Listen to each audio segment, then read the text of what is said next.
नमस्ते, वणक्कम, welcome back to my channel. आज हम इस वीडियो में सर्वनाम देखेंगे और इसके भेद देखेंगे। So today in this video we are going to see sarvanam, that is pronoun and its type. So before that will go for the definition. सर्वनाम किसे कहते हैं? सर्वनाम उन शब्दों को कहते हैं जिन शब्दों का प्रयोग किसी व्यक्ति, वस्तु, स्थान आदि के नाम के स्थान के पर करते हैं। Means instead of that noun the other name given to that is pronoun. So उसे ही सर्वनाम कहते हैं। फॉर एग्जाम्पल, मैं, तुम, तुम्हारा, आप, आपका, इस, उस, वह, यह, हम, हमारा आदि। So these are all some examples of सर्वनाम। अब हम सर्वनाम के भेद देखेंगे।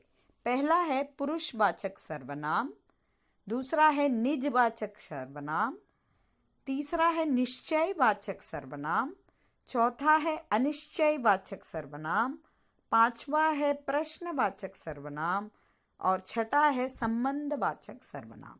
तो हम एक एक करके देखेंगे। सो पहला भेद है पुरुषवाचक सर्वनाम। पुरुषवाचक सर्वनाम क्या है?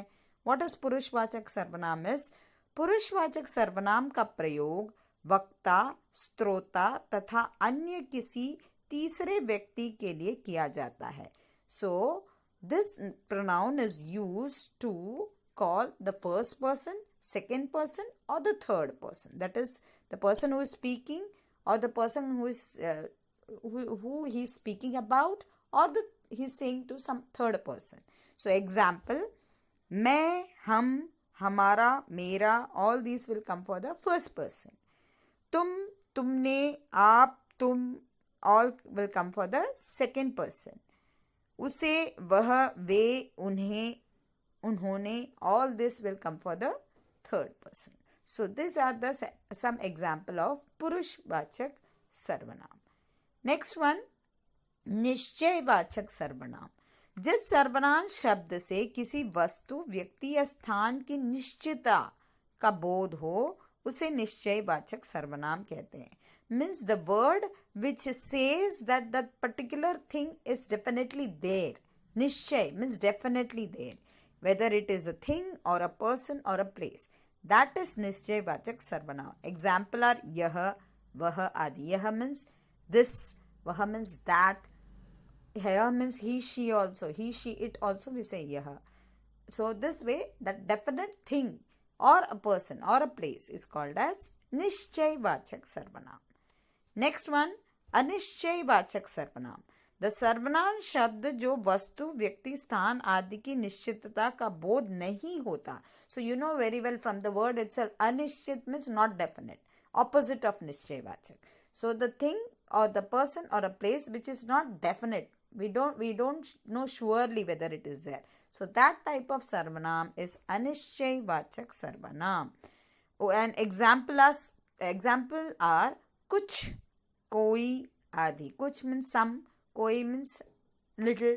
All these are, it's not definite, it is not sure that particular thing is this much or that. So that type of thing is called as अनिश्चयवाचक सर्वनाम. नेक्स्ट, संबंधवाचक सर्वनाम। जिस सर्वनाम शब्दों का प्रयोग किसी वस्तु या व्यक्ति का संबंध वक्ता के लिए किया जाए उन शब्दों को संबंधवाचक सर्वनाम कहते हैं। उदाहरण, जो, सो, जैसा, वैसा. So this sarvanam is that type of pronoun which gives a relationship between the two. Like jo, so means this, that. So that way, jaisa, vaisa. That type of sarvanam is called as sambandhavachak sarvanam. Next one, prashnavachak sarvanam. From the word itself you will know prashna means question.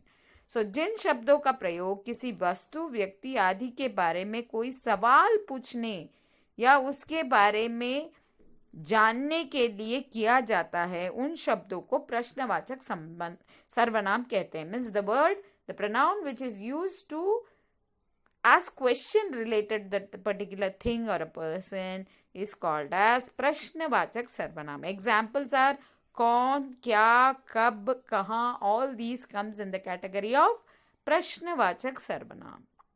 The last one, निजवाचक सर्वनाम।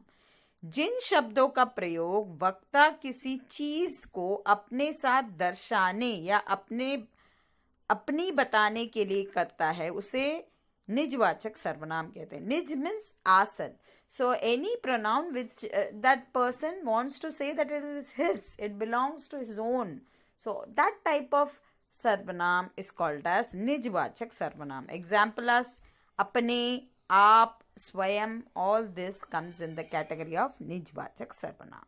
I hope you understood, and if you have any doubt, kindly post it in the comment box, and thank you for giving support for my videos. This is my 100th video, so I hope you like it, and kindly give your support in the future also. And those who have not subscribed, kindly subscribe to my channel.